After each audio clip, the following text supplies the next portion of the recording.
Bem, a gente agora vai dar continuidade ao nosso assunto aqui sobre a história do Brasil. A gente anteriormente estava vindo falar sobre a Era Vargas e com o fim ali do Estado Novo, que era a terceira fase, começa-se a finalmente voltar aos regimes democráticos, a volta da República.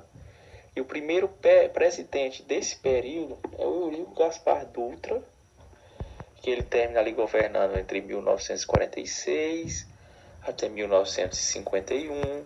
É importante a gente salientar ali pontos desse governo, como por exemplo a sua candidatura.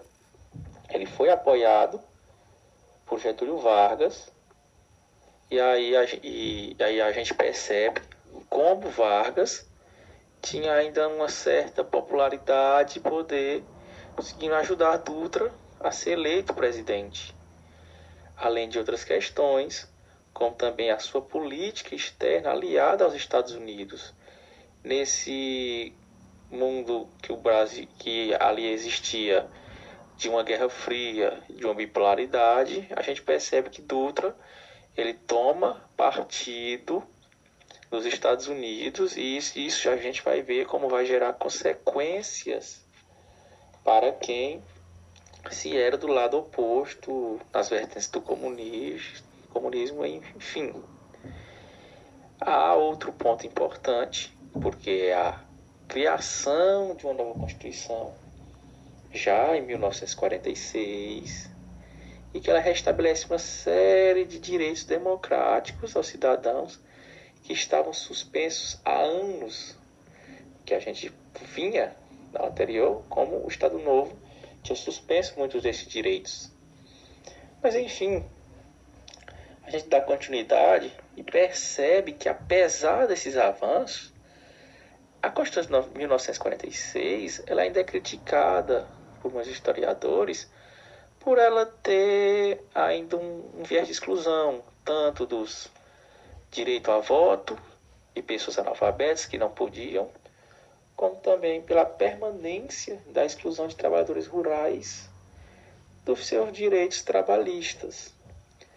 E isso gera ainda alguns conflitos, como também a restrição de maneira considerável do direito do trabalhador à greve. Tínhamos que fazer esses nos moldes que o governo permitia, mas isso tudo fez parte ali do governo.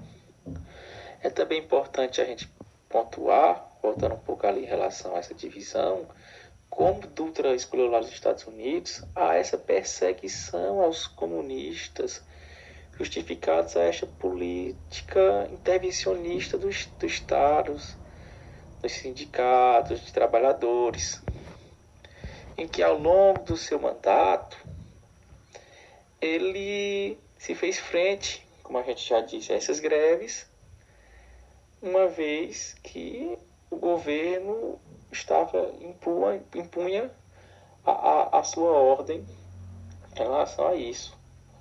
Outra vertente é no campo econômico. O governo Dutra impôs uma nova política, uma política mais liberal, de incentivo, aquele incentivo em importação de bens de consumo como uma forma de combate a esta inflação.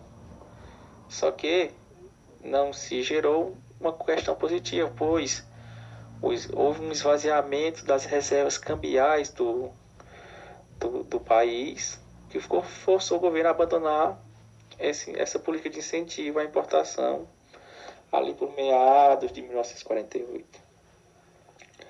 O governo Dutra não promoveu o investimento adequado para a industrialização e terminou por aumentar o custo de vida do Brasil. Essas são algumas críticas que ficam sobre a forma como aconteceu o governo Dutra.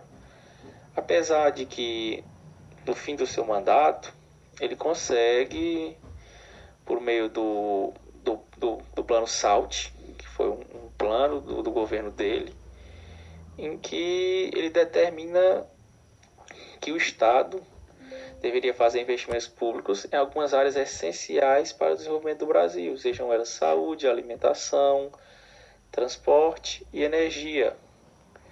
E que isso representou uma melhora, que é o que nós pontuamos no final, de que apesar de tudo, o governo dele ainda conseguiu ter uma média de crescimento anual boa, ali entre 8%, ali no período de 1948 a 1950. E aqui a gente fecha essa primeira parte dos governos presidenciais e do governo Dutra. Aguardamos vocês na próxima aula. Muito obrigado.